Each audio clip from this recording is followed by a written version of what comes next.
Bonjour, hello everyone.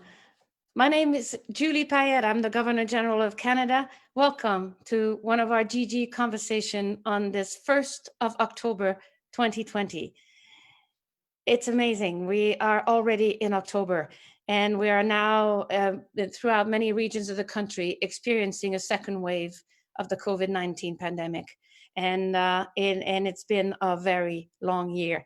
But the impact currently and the impact in the future is something that we need to keep monitoring. And today we have an extraordinary guest that will look into a segment of the society we've talked about quite a lot, but perhaps not as much in depth. So today we are absolutely honored to have join us from beautiful British Columbia, Dr. Jan Christila. Dr. Christila is a member of the Order of Canada, and I was very, very proud to be the one that pinned this distinction on her. She is currently working as a clinical professor in the Faculty of Medicine at the University of British Columbia, and she is the director of Women Health Programming for the Canadian Network for International Surgery. She knows so much, and she has worked throughout the country and internationally that we asked her, and she generally agreed to accompany us on our state visit to Africa in 2018. Dr. Christila also spent her career to advancing women's health issues in British Columbia, but also throughout the country. She is well known, has an extraordinary reputation, and she is an extraordinary person. So we welcome her. Welcome, Dr. Christila. Oh, well, thank you very much for the kind introduction. Everything I'm going to tell you today is the result of the work of many, many people, and I'm happy to be here as a messenger for really the women's health community of Canada. Well, we have talked, and in many of the media reports, people talk about the fact that a lot of the burden has been shouldered by women because of the lockdown, because of the teleworking, the children not being at school anymore, quite a lot. But you see it from the front line. How are Canadian women doing, and how has COVID-19 affected them? Well, thanks for that question. First of all, I'm gonna make two sets of comments. One is about the direct effects of COVID on women's health, and then the indirect effects, which you've alluded to in terms of the economy and other things. But first, I wanted to say a few words about the direct effects. Today in Canada, as of this morning, we've had just over 9,000 deaths in Canada, 9,400 actually, and we've had about 160,000 cases. And really, women are resilient if they're affected with COVID for many reasons that I'll discuss about. But still, with our elderly population, as you know, many of our beloved elderly are women, and they have borne a terrible burden in terms of death and illness in this pandemic. So we've lost so many of our elders, so many of our grandmothers, mothers, aunts, and good friends. That's true in the general population, it's true in the Indigenous population, and it's true throughout society. So we grieve for them, and we grieve for the people we've lost directly. And we also know that it's affected women's health in many other ways. We know that it's become more difficult, for example, for women to see their doctors about other healthcare problems. We worry that women have less access to contraception than they usually have, although we're doing our best as a society of obstetrician gynecologists to make sure that we remedy that. We deal with the aspects of COVID and pregnancy, and we have, as a national group, written guidelines to make sure that women get the best possible care, but we still know that there's been effects on women, both because there have been women who are positive with COVID who have had babies, but also because birthing is different. Birthing is more difficult when you can't have your whole family in the room. You make different decisions perhaps, and you get less personal care than you might in normal times. And all those things make birthing a little bit more challenging than it would be in usual times. So as you can see, there are many, many aspects in terms of how it's affected women's health directly.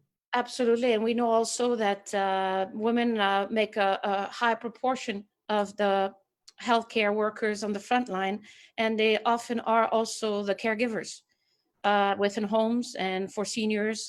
My own mom is caring for my dad who's not well.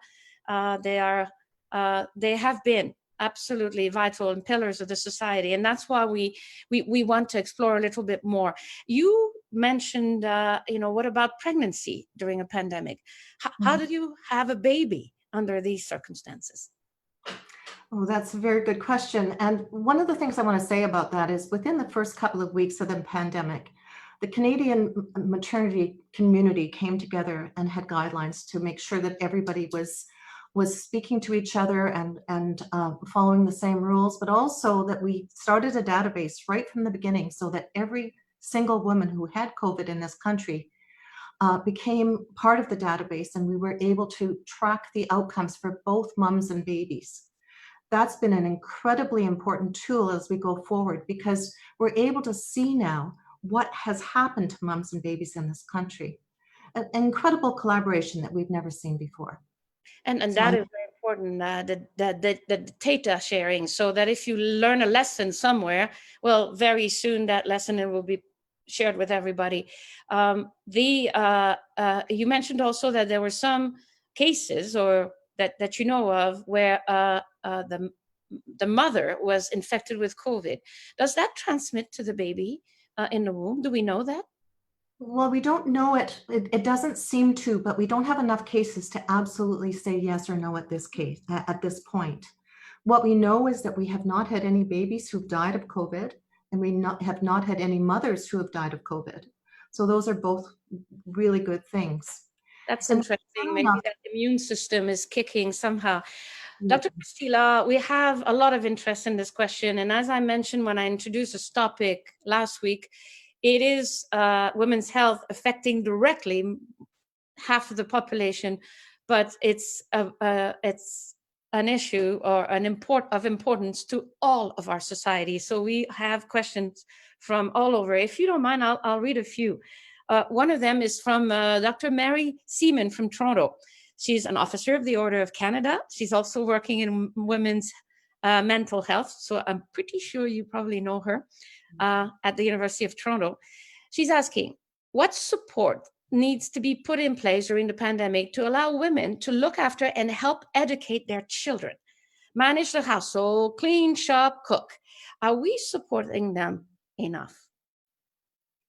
well, that's a very interesting question, and it goes back to what you were saying a minute ago. Women have borne the brunt of this in terms of childcare, in terms of caring for elderly parents, in terms of working on the front line as healthcare workers and other workers, and in terms of actually managing everything else at the same time where they might be dealing with a decrease in their actual income. We need all sorts of supports in place, and we're not there yet. But really, when we think about the kind of society we have coming out of this and what we want the new normal to look like, I think these are the kinds of things that we have to consider. What do we want? What supports do we want in place for women? I mean, some of it's obvious. Better daycare, absolutely essential. Better care for our elderly. And I know that that's one of the things that has come out of this pandemic, our understanding that we have to do better when it comes to long-term care for our seniors. Mm. Both of those things will directly impact women because they are the primary caregivers for both those groups. We have to look at different kinds of employment support for women who are carrying all these different roles and really bearing the brunt of this whole pandemic. That's interesting. Maybe of thinking of the idea that uh, being a primary caregiver is a profession, or at least it should be remunerated or in some ways recognized as not being something you do on the side, but something that is absolutely paramount for society and must be, if not already is, elevated to the statute that it should be. And I think that's something that we ought to explore, because what we see indeed is that the brunt is on top of the financial burden, on top of maybe having a job and working in the front line. You mentioned having better daycare. We are seeing statistics emerging from the second wave that there are um, COVID-19 in the daycares as well. So then maybe mothers don't want to send their children. It's a complicated problem. It's very complicated. Another question I have from someone that I'm pretty sure you know again is Dr. Françoise Baylis from Halifax, Nova Scotia. Hello, Dr. Baylis, member of the Order of Canada, university research professor at Dalhousie. She's asking, is it thought that pregnant women could be at risk of serious complication from COVID-19? You mentioned you don't think they are, but would you advocate for the inclusion of pregnant women in a vaccine trial?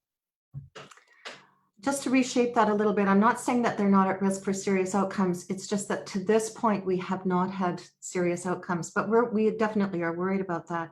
And should women be included in vaccine trials? Well, it's a very interesting point that's been discussed internationally. And in the US, as I'm sure Dr. Baylis is aware, there's a group that's been doing a lot of work on this very question. In fact, she may be a consultant to this group, I think. And that's the Pregnancy Research Ethics for Vaccines, Epidemics and New Technologies group, the PREVENT group.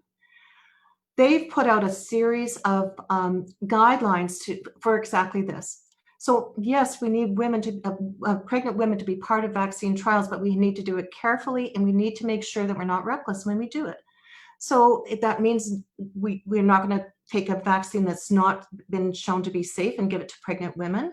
We're not going to do that, but we're also going to make sure that they are included, because to have a vaccine available that can't be used in pregnant women, it doesn't make any sense. They're one of the most vulnerable groups. We need to be able to protect them. We also know that the vast number of vaccines are completely safe for pregnancy. We know that already. And so we know a lot about the immunology of pregnancy. And we have a lot of guidelines already to make sure that as we research new vaccines, that we can keep them safe.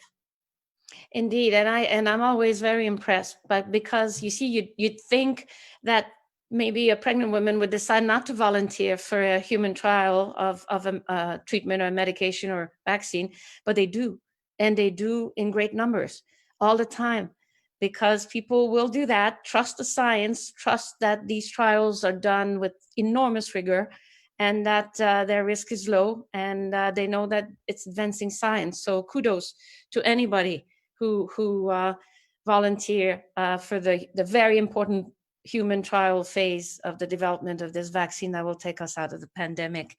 Thank you for this answer.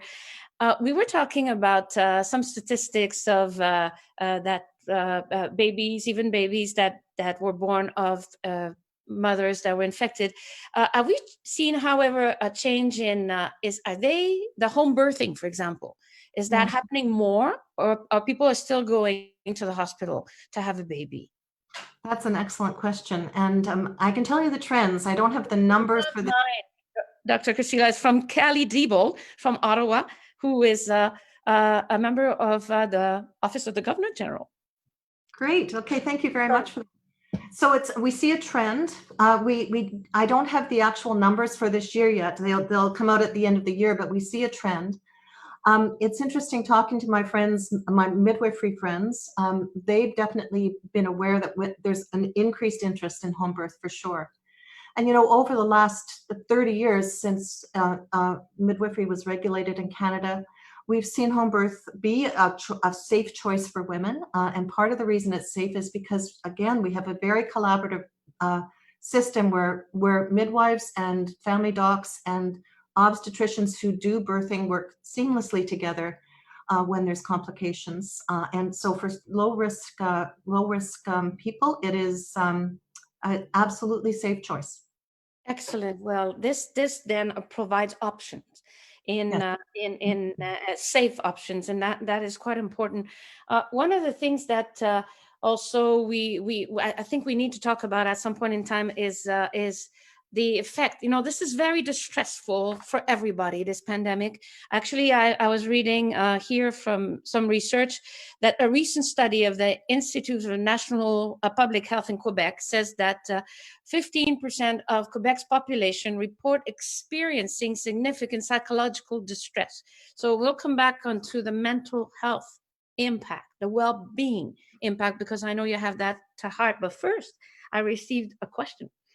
It's from Dr. Judith Hall, member of the Order of Canada. And she's asking, what do you think the long-lasting effect of the stress, so She read my mind. Yeah, thank you, Dr. Hall. What do you think the long-lasting effects of the stress from the pandemic will be on women and on their children? What can we do to not only recognize the resilience, but build it even stronger? So that's such a wonderful question, and hello to Dr. Hall. Well, I'd start off by saying that the right at birth, the first hour, the first 2 hours after birth is such an important time for bonding. And we're being very careful to make sure that women can stay together with their babies, even if they're COVID positive. But that time, that precious time, that golden hour, as we call it, needs to be sacrosanct. It needs to be a time when mums and babies are together. And we know that that decreases stress for both mums and babies. And going forward, we know that there is stress on children for not being able to see their grandparents or their other extended family. We know that there's been a lot of stress in families, not just in the newborn period, but throughout childhood. Will there be long-term effects? There could be. I mean, it could be that this is really what we need to look at in terms of how we're going to support people going forward. It'll certainly be something we never forget. And it's interesting because one of the other question that is coming up with the second wave, on the first wave, most of the country was locked down, the schools were closed. On the second wave, the schools are open, and there's an open talk amongst people as to what is best. Should we let children who touch everything and don't wear masks, especially under a certain age, go to school, or should we keep them home? There's two schools of thought. What are your thoughts? It's a complicated question, and I'm probably not the best person to answer it, but essentially it's going to always be a balance. There's going to be a balance between trying to normalize it to some extent and control the risk, whereas we try to actually make sure that we don't increase people's stress too much or family stress too much. So this is always going to be the balance that we're trying to find in COVID. And as you know, many of the effects of COVID are not directly because of the disease, but they're because of the isolation that has happened secondary to the disease. And this is the risk benefit that we're trying to or balance rather anytime we make any decision about public policy and COVID. That's correct, and that's why those impact are important. We look at the number of hospitalization. We look at the number of infected. We have very significant issues, but those just below underlying are just as important in the decision making. I think that's what I'm hearing you saying. Exactly. We have many of our listeners, it seems, because people are listening to us because we're streaming live on YouTube and on Facebook. I salute you all. We've had a number of questions from military people and veterans. So we had a question from Dr. Karen Brake from Ottawa. She's a retired military physician. And we also had a question on my red phone here from Rosemary Park, having to do specifically with the effect on veterans and military personnel, but in particular on a question we've already touched in this panel of GG Conversation, which is military personnel and women military personnel often have built experience and strength that they've gained from their training and from serving the country. Would it be a good idea to include them or mobilize them to support either the local authorities or whatever other need that there would be to help with testing or mixing chemicals or anything? The idea of a bit of a medical reserve force in Canada. What do you think of that? Well, I love the idea of a reserve course, whether it's Coast Guard or whether it's health or whatever it is. I love the idea that we're actually using the lived experience of the people within our institutions, such as the military. I also realize that the military personnel, to some extent, it's been traumatic for some of them to go through this as well, and we need to make sure that they are properly supported as well. So it really is a question of actually supporting them in a way so then we can actually learn from their life experience and use their incredible skills in a more diverse way.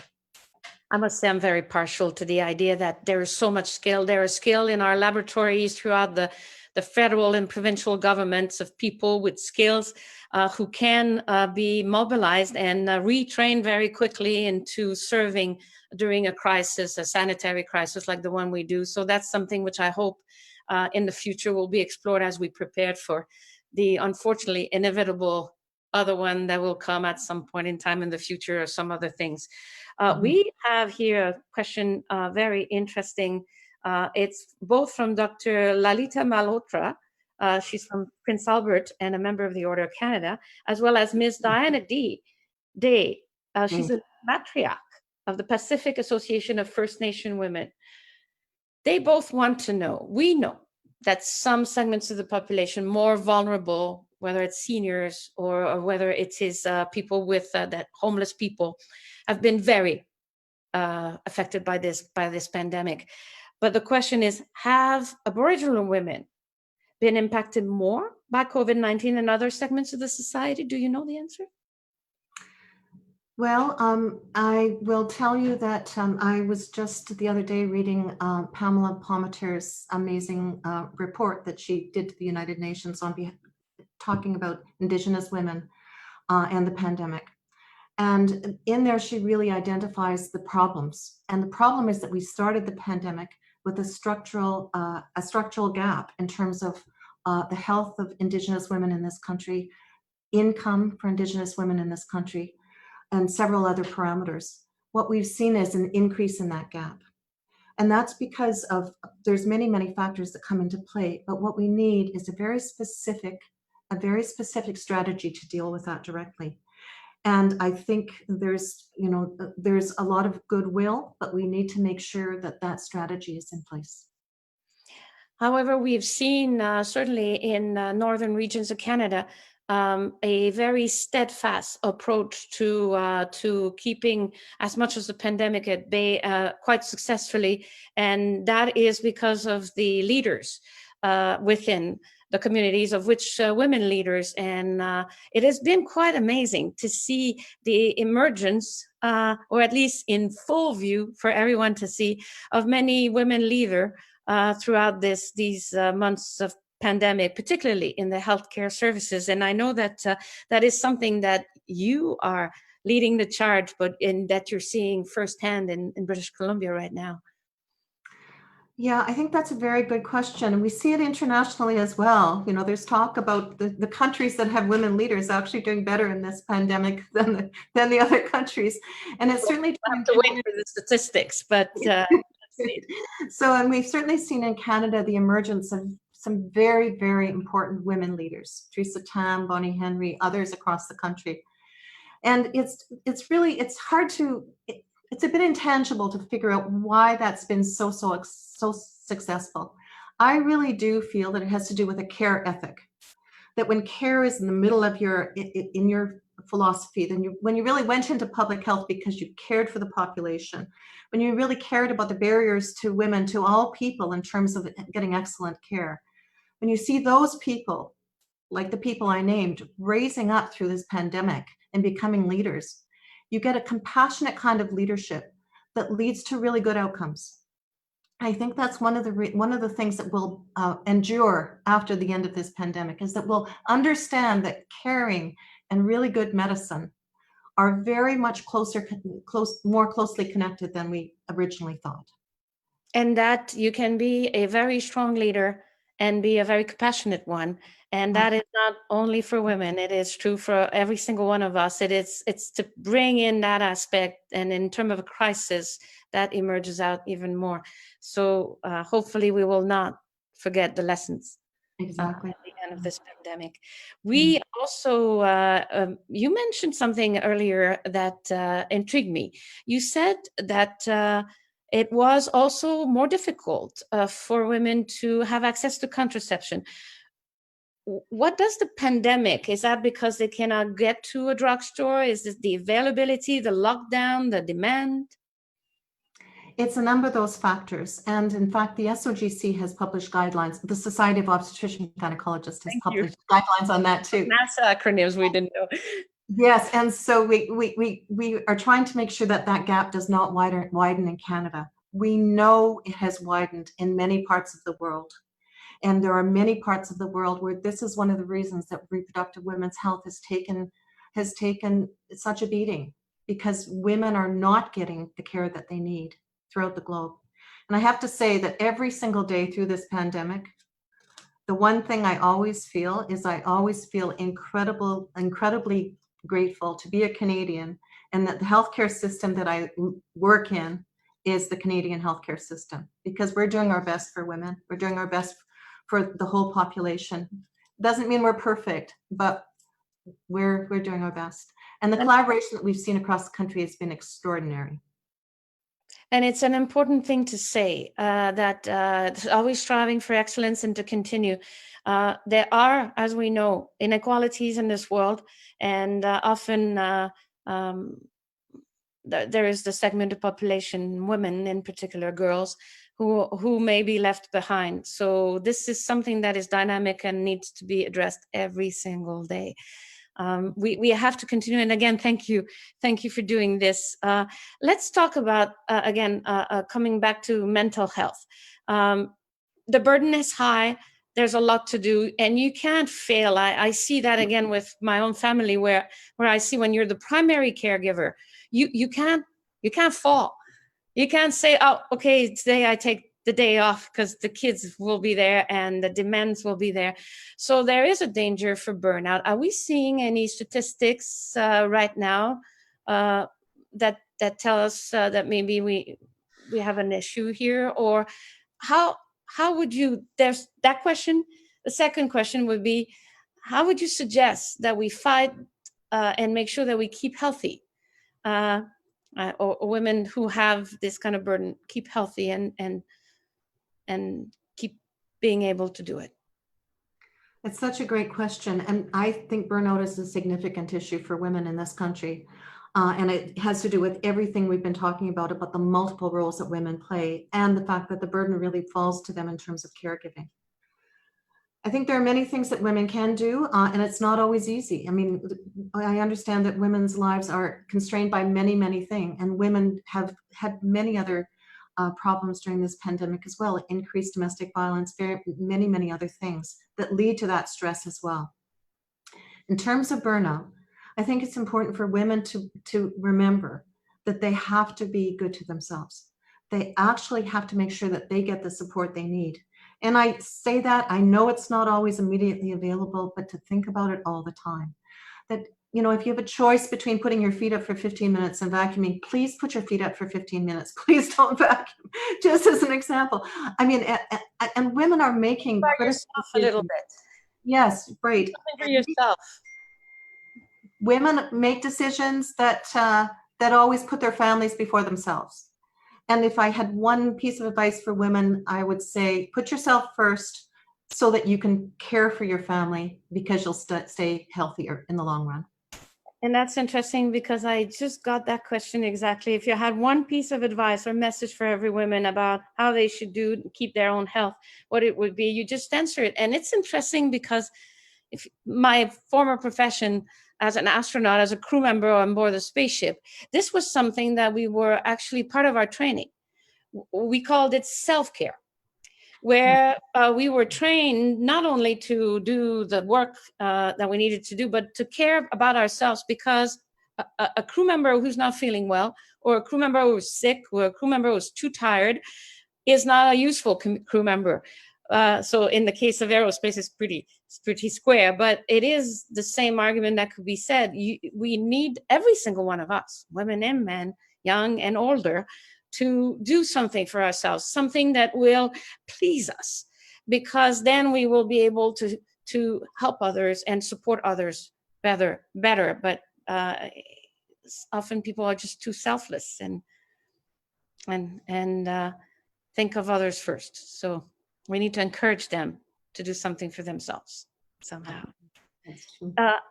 Let me ask you one last piece of advice. There are many young people right now. They're studying at home. It's not easy to motivate yourself. But I know you're very, very proud of your profession, and you find, having had a chance to be with you on a state visit, I know how extraordinary important it is.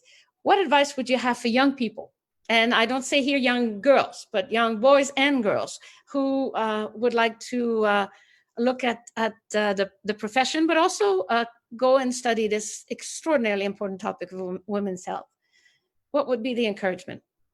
Oh, that's such a great question. So to start off with, I mean, it's one of the most important things you can possibly do, because it's women's health is not just about presence or absence of disease. It's about women's and their place in society, their multiple roles, and all the other things that go into that. So it's a hugely important part of medicine. And it is where our hearts really lie.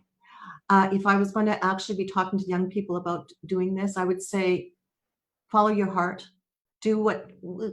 follow your heart to your passion, and make sure that you actually do something that really matters and matters to you.